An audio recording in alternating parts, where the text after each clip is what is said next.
Dear students, I am Dr. Bhagat Singh, Assistant Professor Political Science, government girls college बारा। आज हम BA तृतीय वर्ष राजनीति विज्ञान प्रश्न पत्र द्वितीय इकाई प्रथम के अंतर्गत शीत युद्ध विषय पर अध्ययन करेंगे। जैसा कि हमने पिछले ई लेक्चर्स में आपको शीत युद्ध के विस्तार के विषय में बताया था, अवगत कराया था कि शीत युद्ध का विस्तार किस ढंग से हुआ या शीत युद्ध की कौन कौन सी अवस्थाएं हैं, शीत युद्ध का चरण किस प्रकार से है, जिसमें हम 1945 से लेकर के द्वितीय विश्व युद्ध के पश्चात से लेकर के 1951 में सोवियत संघ के विघटन तक, यानी शीत युद्ध के अंत तक के कौन कौन से चरण हैं उसका अध्ययन कर रहे थे। आज हम शीत युद्ध के विस्तार के पंचम चरण, जो कि 1963 से लेकर 1979 तक माना जाता है, उसके संबंध में अध्ययन करेंगे कि शीत युद्ध के विस्तार का पंचम चरण क्या है। ये द्वैतांत की स्थिति थी। द्वैतांत, जो कि फ्रेंच भाषा का शब्द है डेटांट, जिसका तात्पर्य है तनाव शिथिल, यानी तनाव में शिथिल था। सोवियत संघ और अमेरिका के मध्य तनाव में कमी, अर्थात दोनों देशों के संबंधों में मैत्रीपूर्ण संबंधों की दिशा में किया गया प्रयास, जिससे शीत युद्ध में कमी आई। ये कौन कौन सी घटनाएं थीं जिससे शीत युद्ध में कमी देखने को मिलती है या तनाव में कमी दिखाई देती है। जैसा कि पिछले व्याख्यान में आपको क्यूबा संकट के संदर्भ में बताया था कि क्यूबा संकट से दुनिया तीसरे विश्व युद्ध के कगार पर पहुंच चुकी थी और परमाणु हथियारों का बढ़ावा दिया जा रहा था और परमाणु हथियारों का इस्तेमाल हो सकता था, जिससे व्यापक जनधन की हानि होती।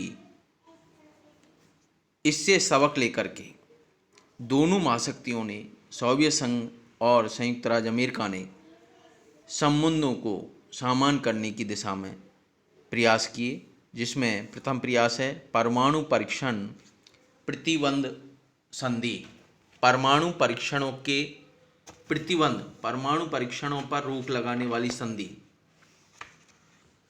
परमाणु परीक्षण प्रतिबंध संधि 25 जुलाई 1963 को संयुक्त राज्य अमेरिका, सोवियत संघ और ब्रिटेन ने मॉस्को में इस संधि पर हस्ताक्षर किए, जो कि वायुमंडल, बाह्य अंतरिक्ष और समुद्र में अणु परीक्षणों पर प्रतिबंध लगाने वाली संधि थी, जिससे शांति की दिशा में ये एक महत्वपूर्ण प्रयास था, जो शीत युद्ध में कमी लाने का एक प्रथम दिशा सूचक माना जा सकता है। हॉटलाइन समझौता 1963, इसमें सोवियत संघ और अमेरिका के मध्य टेलीफोन और रेडियो पर सीधा संपर्क स्थापित करने का समझौता हॉटलाइन समझौता कहलाता है। परमाणु अप्रसार संधि, जिसे NPTV कहा जाता है, 1968 में सोवियत संघ, अमेरिका और ब्रिटेन ने मिलकर अन्य देशों के साथ परमाणु अप्रसार संधि पर हस्ताक्षर किए। इसमें ये प्रावधान है कि परमाणु अस्त्र संपन्न राष्ट्र परमाणु अस्त्र विहीन राष्ट्रों को परमाणु अस्त्र प्राप्त करने में किसी प्रकार की सहायता नहीं करेंगे, यानी इससे निशस्त्रीकरण को बढ़ावा मिला। मॉस्को बॉन समझौता 1970, जिसके अंतर्गत सोवियत संघ और पश्चिमी जर्मनी के मध्य 1970 में यह समझौता हुआ, जिसमें दोनों पश्चिमी जर्मनी और सोवियत संघ के मध्य तनाव में कमी आई। बर्लिन समझौता 1971, बर्लिन समझौता अमेरिका, ब्रिटेन और फ्रांस और सोवियत संघ के प्रतिनिधियों के बीच पश्चिम बर्लिन के बारे में अगस्त 1971 में यह समझौता हुआ, जिसमें पश्चिमी बर्लिन के लोग पूर्वी बर्लिन में जा सकेंगे। जैसा कि जर्मनी का विभाजन किया गया था और जर्मनी को दो भागों में विभक्त कर दिया गया, पश्चिमी जर्मनी और पूर्वी जर्मनी। पश्चिमी जर्मनी, जिसकी राजधानी बर्लिन थी, बॉन थी, जबकि पूर्वी जर्मनी की राजधानी बर्लिन थी। बर्लिन समझौते के माध्यम से पश्चिमी जर्मनी के लोग पूर्वी जर्मनी में जा सकेंगे। दो जर्मन राज्यों का सिद्धांत 1972,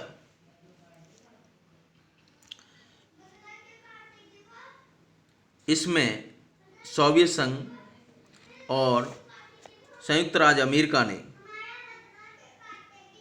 दोनों देशों को मान्यता प्रदान कर दी कि जर्मनी में पूर्वी और पश्चिमी जर्मनी दो देश हैं, जिसको मान्यता प्रदान कर दी गई, जिससे शीत युद्ध में कमी आई। यूरोपीय सुरक्षा सम्मेलन 3 हुए। प्रथम 1973 में हेलेंस्की में, दूसरा 1974 में व्लादिवोस्टोक में और तीसरा शिखर सम्मेलन 1977 में बेलग्रेड में हुआ था, जिससे सोवियत संघ और संयुक्त राज्य अमेरिका के मध्य तनाव में कमी आई। 1975 में वियतनाम की समस्या का समाधान होना भी तनाव में शिथिलता लाने का एक महत्वपूर्ण कारक माना जा सकता है।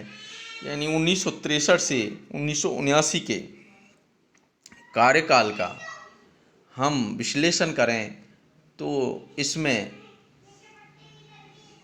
संघर्ष के साथ साथ तनाव के क्षेत्र भी थे, लेकिन तनाव के क्षेत्रों को हल करने की दिशा में भी महत्वपूर्ण प्रयास किए गए। इसलिए इस शीत युद्ध का देतांत के साथ एक महत्वपूर्ण चरण माना जाता है, जिसमें तनाव भी था तो तनाव में शिथिलता भी थी। षष्ठ चरण 1980 से लेकर के 1989 तक माना जाता है। यानी शीत युद्ध का छठवां चरण 1980 से 1989 तक का माना जाता है। जिस प्रकार से 1963 से 1979 तक के समय को देतांत का कार्यकाल माना जाता है, उसी प्रकार से 1979 में सोवियत संघ का अफगानिस्तान में हस्तक्षेप से नए शीत युद्ध की उत्पत्ति हुई, जिसे दूसरा शीत युद्ध भी कहा जाता है और नव शीत युद्ध भी कहा जाता है। 1979 में अफगानिस्तान में सोवियत संघ के हस्तक्षेप के कारण सोवियत संघ और संयुक्त राज्य अमेरिका के मध्य तनाव चरम सीमा पर पहुंच गया, जिसे नव शीत युद्ध भी कहा जाता है। इसमें महत्वपूर्ण रूप से रोनाल्ड रीगन का राष्ट्रपति बनना। रोनाल्ड रीगन ने राष्ट्रपति बनते ही शस्त्रीकरण को बढ़ावा प्रदान किया, स्टार वार कार्यक्रम को चलाया, स्टार वार कार्यक्रम जिसके अंतर्गत अंतरिक्ष में मिसाइलें स्थापित कर दी और सोवियत संघ और संयुक्त राज्य अमेरिका के मध्य तनाव अपनी चरम अवस्था पर पहुंच गया। लेकिन इसमें कुछ परिस्थितियां घटी और सोवियत संघ धीरे धीरे कमज़ोर हुआ, जिसमें सोवियत संघ आर्थिक संकट से घिर गया, गृह युद्ध से ग्रसित हो गया। उसके साथ ही वहाँ नेतृत्व परिवर्तन गोर्बाचेव के माध्यम से, गोर्बाचेव राष्ट्रपति, तत्कालीन गोर्बाचेव सोवियत संघ के राष्ट्रपति थे, जिन्होंने दो प्रमुख नीतियों को अपनाया सोवियत संघ के विकास के लिए, पेरेस्ट्रोइका और ग्लासनोस्त की नीति। पेरेस्ट्रोइका का तात्पर्य है पुनर्गठन, जो कि आर्थिक क्षेत्र में था, जिसका मतलब है अर्थव्यवस्था में निजीकरण को बढ़ावा देना। ग्लासनोस्त, जिसका तात्पर्य है खुलापन, जो कि राजनीतिक क्षेत्र से संबंधित था, यानी सोवियत संघ की जनता को विभिन्न प्रकार के अधिकार प्रदान करना, विचार अभिव्यक्ति, भाषण, सम्मेलन की, यानी सोवियत संघ की जनता को राजनीतिक अधिकार प्रदान करने की पहल करना। इन परिस्थितियों के कारण सोवियत संघ अमेरिकी सहायता पर निर्भर होता चले गया, जिससे सोवियत संघ कमज़ोर पड़ता गया।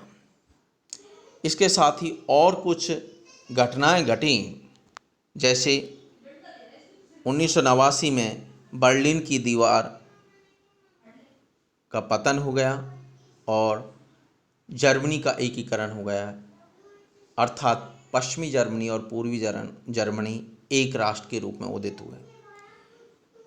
वार्सा पैक्ट, जो कि एक सैनिक संगठन था, सोवियत संघ के नेतृत्व में 1955 में जिसकी स्थापना हुई, वो भंग कर दिया गया और 26 दिसंबर 1991 को अंततः सोवियत संघ का विघटन हो गया और सोवियत संघ के विघटन के साथ ही शीत युद्ध का अंत हो गया।